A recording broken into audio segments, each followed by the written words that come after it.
Hello everyone, my name is Nujum. Today, gonna play some more Shovel Knight. So after this video, the first 3 videos should have gone up, or at least the first 2, I think. So I got to look at the first episode's response and got a surprising amount of positivity. There was for an hour nobody watched the video, and then immediately 2 likes popped up, and I was like, I feel so great. So I appreciate that. Oh right, it's stupid like this, I forgot. I appreciate that even though I complain about this game a lot, apparently some people really like the video, so thank you so much. I think we said last time we'd go to Plague Knight stage? I say we. Ooh, I remember this level a lot, partially because I really like the green walls. I think most of the levels have fancy colored walls, so this is a really cool feature. Well, not really cool, it's a very hot feature. This is a very spicy level, if you will. These sort of flame spitters, they're really annoying because if you stay still, they really don't leave you room for error, which I actually really like about them. I think they're perfectly spaced out, so that you can really activate at most 2 at a time. So if you're jumping like this, it's really hard to get caught unless you're as bad as me. I'm trying to think of a heat pun.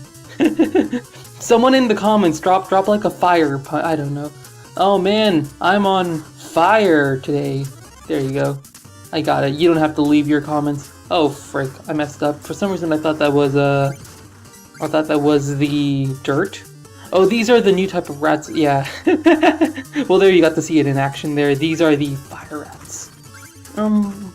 Yeah. I guess I should talk. I was reviewing the last. Well, I say the last episode. I was reviewing the first episode, and I feel like I wasn't that, I guess, entertaining. I think we'd all like to think we're all super entertaining, but when it comes down to it, we're not. Not everyone's what it takes to be a YouTube star. That's a flying enemy. That's flying at a really...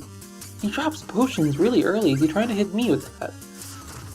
Oh, he cracks the dirt before I jump on it. Hey, piece of shit. Get the fuck out of here. Oh, okay, he's fucking constantly respawning. Okay. Can I bounce off of him? Yeah, and I got mana for it that time. I didn't get it the first time. Whew! I have a phase locket. Oh my god, he can jump up! I did not know the rats could... Oh, I knew the rats could jump. Oh god, the carrot. I knew the rats could jump, obviously. I was saying earlier that, I think everyone sort of thinks of themselves as a mini YouTube star. Like, you see YouTubers all the time, right? And you're like, oh, I could probably do that, right? Look out. But it's for one thing, it takes a little bit just to put in the effort, right? Check this out, it's a secret area. I remember this one because it's one of those levels that I died a lot on. Like that. It's a lot harder than I think it'll look. I think everyone sort of thinks oh man, I could totally be a YouTube star, easy peasy, right? Then you go out to try it and it's fuck, I have to stick to a schedule? I mean, I've not really stuck to a schedule at all, have I? But recordings! And trying to be funny is or at the very least interesting, hey, got it, it's way harder than you would imagine, right? I've been doing this for what, 3-4 years? Admittedly, at first it was because I just wanted to play Minecraft, and it's everyone was playing Minecraft with YouTube and stuff, right? And so I just sort of jumped on that little bandwagon, not because I was particularly enamored by content creation, but mostly because I liked Minecraft, and a lot of my friends were YouTubers actually at the time. I mean, Nerd Universe I think was a big one that I ran into. I think he calls himself Nerd Films or something now. He's still Nerd Universe 1 on Twitter, by the way, check him out. He used to do pretty cool Minecraft stuff, now he does comic books or something. Oh god, now I'm just remembering, there was this server called the Lucid Forum server where I met a lot of cool people, but that server, I don't think I recorded a single episode. By the way, this is new mechanic, really into it. Nah, I would've liked that magic. I do have the phase locket now, which is really nice. But yeah, so... Am I just gonna recount my entire YouTube life story? You know what, let's not. We'll save it for another video. As much as I'm sure you guys are all invested in my the well-being of my Minecraft channel, I think we'll save it for another video. Oh my god, I remember this shit. This shit is such crap. So if you just walk on the spikes, they will, you can see, they perfectly space it out so it'll hit your head right into the fucking spikes, and it's such bullshit because unless you have phase lock it, I wanted that mana by the way. Be careful. Oh, phase lock it! Oh, I love this item. Okay, I timed that shit. Oh wait, I can just run back, can't I? And it'll like, well, I have to kill this guy, I think. Don't die! I don't want to fucking waste my locket. Oh, do they not respawn, or do I have to walk further back? I think I have to walk further back. So... oh god, now is this... No! Fuck! Oh my fucking god. Okay, that's fine. That's fine. I'm not tilted. So YouTube... okay, I'll stop talking about YouTube. We'll try and think of something else interesting. Shovel Knight! Hey! Game design! Nerd shit! Oh, this is the first time we've run into this enemy, have we? And this is actually, I think, I remember the first time I entered the stream, I was like, oh, this is such a cool thing, right? Like, this is the first time you meet this enemy, and he's, like, knocking out blocks under you. And it really, at least for me, it created this really big sense of panic, like, oh my god, kill him, kill him, kill him, before he takes away the blocks, right? Like, I don't know why. Also, these pots are, like, only used in this level, I think, which is nice. This is one of the things I think Shovel Knight does really well. It's like it constantly surprises you. Like, very rarely does Shovel Knight reuse enemies.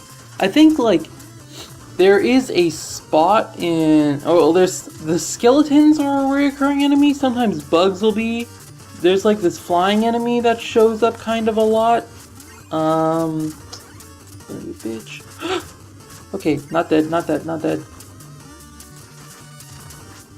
Get it, get it, get it. Okay. Okay, don't fuck this up. Okay, maybe fuck it up a little. No, I'm not gonna get it. Oh well, that's fine. You know what? We'll just be happy with what we got. You know, sometimes you want to be greedy. You want to get that like insane value. It's like Hearthstone, right? You want to get that giant flame strike that clears literally the entire board. I'm not even gonna fucking bother with this shit. Fuck that. Unique enemy, yes, and it's very cool. But I think just for a second, I'm not gonna bother with it. It's like Hearthstone, you know, sometimes you're like, oh, I want all the value, I want all the gold and shit, right? But you gotta let it go, man, you gotta let it go. You don't let it go, you know what happens? You fucking die, and you lose the game, and that's always fucking sad, doesn't it? This fucking this flying enemy is really cool. Aesthetic. It collapsed the floor? Wait, is the entire floor of that area collapsible? That would be an interesting puzzle. Oh, I've made a mistake. Hey, I bounced up there again. It's actually a really smart secret placement making you use the mechanics. I really like the bouncy attack of the Shovel Knight. I think like by far the bounce is like the most enjoyable thing. I think I've said that before as well. Okay, I gotta be careful because he can destroy the ground. Okay, he can't destroy that ground. Is there like any sort of visual indicator to tell me like, let's just let that slime fall off. To tell me like which ground is destroyable and which ground isn't? Oh, I guess I'm supposed to make him... oh, that's cool. I can kind of like walk forward and make him destroy the terrain for me. Alright. Be careful. Oh, I can use him to jump on top of this, can't I? No, I can't. Okay, never mind. Oh, don't get burned, don't get burned. Oh, yeah, I could. You see that? If I kept the wall a little bit higher, I could have gotten that note. Dang it, man. Alright.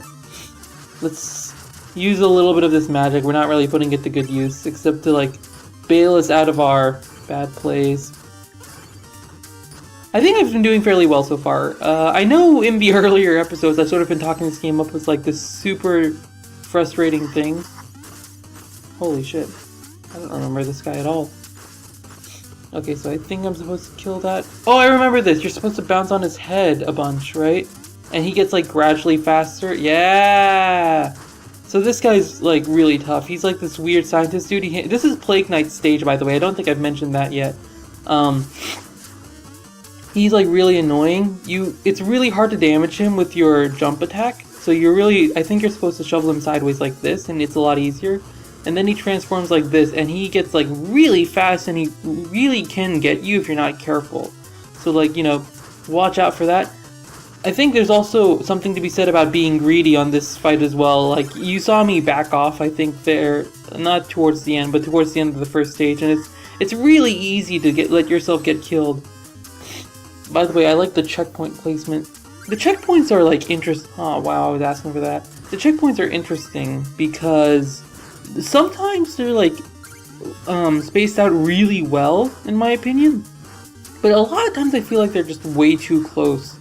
Like, I think I pointed it out in the Kingman stage. What am I doing?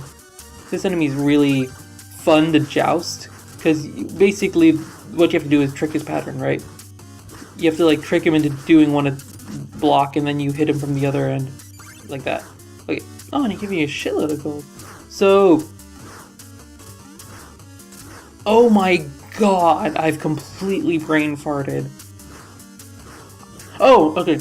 So, sometimes I feel like I was asking for that. Sometimes I feel like the placement of the checkpoints is, like, way too forgiving.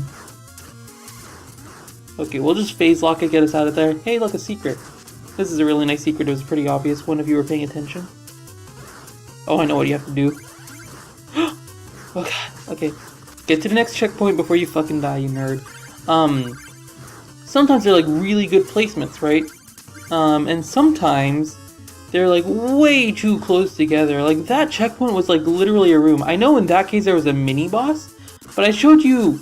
okay, yeah, I'm an idiot. I'm just talking at this point, not even paying attention to what I'm doing. Let me get back there really quick and maybe gather my thoughts before continuing this conversation.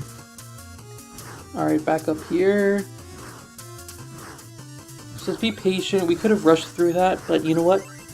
I'm glad I didn't. That half of a second was not worth my life again. Checkpoint placements, mostly alright. I was complaining about like 2 or 3 small areas where I think like the game is way too lenient. Ooh, that was such a cool way to introduce a new enemy. So, this is an enemy we've not seen before, and what they've done is they've placed it in an area where essentially we don't have to fight it. I think we can just jump over this and be relatively safe. But if we want, we can engage in it, and I think it's like a really cool way to do enemies, especially because like this, we can sort of see what it can do, right? We can see what it looks like, what its attack pattern is, how fast it is, and we can get a general idea of how we want to fight it, right? And that's like, oh god, that's a really nice way to introduce an enemy. By the way, if you're wondering about the health things that we keep running into, I'm pretty sure they're completely random. Haha, get wrecked. So like sometimes it'll be a bomb, sometimes it'll be an apple, a carrot, and a full chicken. Chicken is full health. I think apple is 1, carrot is 2 health. By health, I mean these little life bubbles thing. Oh wow, I actually didn't know you could jump on the UI. That's weird. Usually the UI has precedent over the player. I'm not sure why they decided to do that. That seems like a really weird decision! Oh, I face-locked it out of panic, okay. Well, that's fine. They can... oh my god! Oh, that's so fucking troll. Oh, I like that. That's... that caught me really off guard. I'm gonna be honest, I'm a little salty, but as a game designer, you learn to sort of like the salt, if that makes sense. When you're like, especially when you're a noob designer like me, you learn that a lot of times saltiness is like indication of like a really frustrating challenge, and a lot of times that's not a bad thing. Oh, I missed it. Alright, let's take it slow. Hey, you wanna kill yourself here? No? Okay, fine. Fuck you then. Okay. Yeah, see, these guys are really fast and really hard, but that's not indication of, like, I think it's easy as gamers to think of that as, like, oh, this design is really stupid, right? But, like, trying to kill this enemy, for example, it's fucking impossible, but there's an anchor weapon I think you can use to, like, throw up there. Very similar to how the axe works in Rogue Legacy, to, like, get a really nice angle up there. But it's really weird and really challenging and really hard, so, like, I think it's easy to mistake that as, like, why would you ever give me this challenge? Holy shit, what is this? Okay, I need my phase locket. Just make this safer to approach. And then take damage anyways. Good job! Good job! Fucking idiot. Ooh, is this the boss? Yeah! Secret? Yeah! Alright. You have full magic. Was checking for a less obvious secret there. So, I think it was good checkpoint placement. I was about to criticize checkpoint placement, but no, this one was really good. It set apart. The thing about checkpoints, I think, is that they need to set about like a good length of level.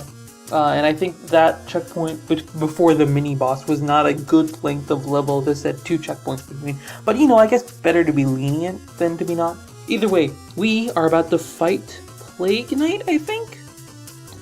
It's either Plague or Tinker. Oh no, this is Plague Knight. This guy turns out to be really interesting in the DLC. By the way, if you haven't played the DLC, don't worry, you're not missing too much. It's not bad, but like, I found the controlling Plague Knight was really awkward. Spoiler alert, you play as Plague Knight, by the way, in the DLC. So this is one of the more intense fights. I think it's supposed to be more revolved around you knocking his shit back, but if you know anything about me, you know I sort of default to bounce on fucking everything. Alright. You know what? Let's just do this. So you're supposed to knock back that glowy bomb thing, and what that'll do is it'll sometimes hit these chemical things, and it'll create a big explosion, and I think that like fucks up his terrain. Yeah, like that. So this will make it easier for us to hit him, basically. I panicked there because I thought he was throwing more bombs, but it turns out, don't get hit by the really obvious green fire. Hey, we got him! So yeah, he's got mostly, he just throws shit, and he's really fast and frustrating if you're like not careful, but ultimately, like, I think he's gonna take you a couple of tries. I'm glad! I didn't need to do a retry, I didn't need to use a jump cut or anything. Dude, I am fucking on top of this. Check me out. I know I've been sort of talking up Shovel Knight as like a really difficult game and then sort of breezing through it, but that's because, we've not gotten to some of the really bullshit levels yet. Let me actually show off. Oh, I don't think I can reach them yet, can I? Which lock does that unlock? Ooh, one of the adventurers. Yeah, sure, it's not 20 minutes yet, we can find another. No, screw it. So, yeah, we can't reach it yet. So, Propeller Knight stage is fucking bullshit. And when we reach Propeller Knight stage, I'm gonna probably talk about it. And, if any of you know Shantae and the Pirate's Curse, I'll probably talk a little bit about that. And I think Ritzy's Revenge has the quality I'm going to be talking about in there. Specifically, if game designers out there, here's a little bit of a challenge going home. Load up Shantae and look at the way Shantae does platforming segments in between. Like, there are certain sections in Shantae, they're actually very rare, so you're gonna have a really hard time finding one, so apologies if you don't already know what I'm talking about, but you're gonna have a really hard time finding this. But in Shantae, there are these platforming segments that, where there are no enemies and the platforming is really, like, they really ramp up the platforming, especially considering the platforming in Shantae is not very difficult at all, right? So take a look at that platforming and compare it to Shovel Knight, and especially like when you die. Should I just spoil it? So when you die in Shantae in these specific platforming sections, normally when you die in Shantae, it just sends you back to the main menu, right? Or to your save point, but for whatever reason in Shovel Knight, fuck it, we're going to town. Because why the fuck not, right? For whatever reason in Shovel Knight, when you die in a platforming section, it kills you instantly, and that's like way more frustrating. It's not really a sign that Shantae's like badly or like too easy, I think. I mean, it's definitely easier, right? But I think it shows that like Shantae had a foresight that platforming is really frustrating, and having you fail a platforming challenge be a one-hit kill is really frustrating. Well, I'll show that more when we get on to Propeller Knight stage. This is an armor guy. What was his name? Did it say his name? Armorer. Great name. He gives us armor, and they're like really, really useful. Drop half as much gold while in battle. We get higher magic. This one's actually used in the speed run, and that's really cool. Perform double shovel drops to get like a supercharge slash thingy. And then this one's the flashy aesthetic one. I think there's a DLC slot here or something. I don't remember. I think maybe that's like the Wii U version. I don't know. And this one is like makes it so you don't take knockback, right? So I'm gonna get this one because this is the one I really like. And in the next level, we'll probably go to King Knight stage, because that's the one I sort of remember the most. By the way, this armor's pretty sweet. Again, if you buy this game, be sure to read all of these dialogues, because they're really great. Especially this guy. There's an achievement, so this guy is like...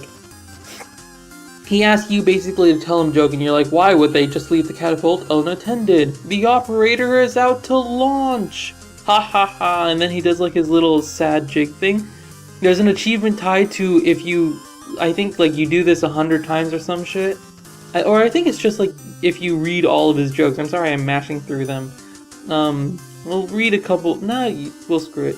Buy the game if you want to check out more of that dialogue, and if you want to check out more of this town, it's actually really cool. In fact, you know what?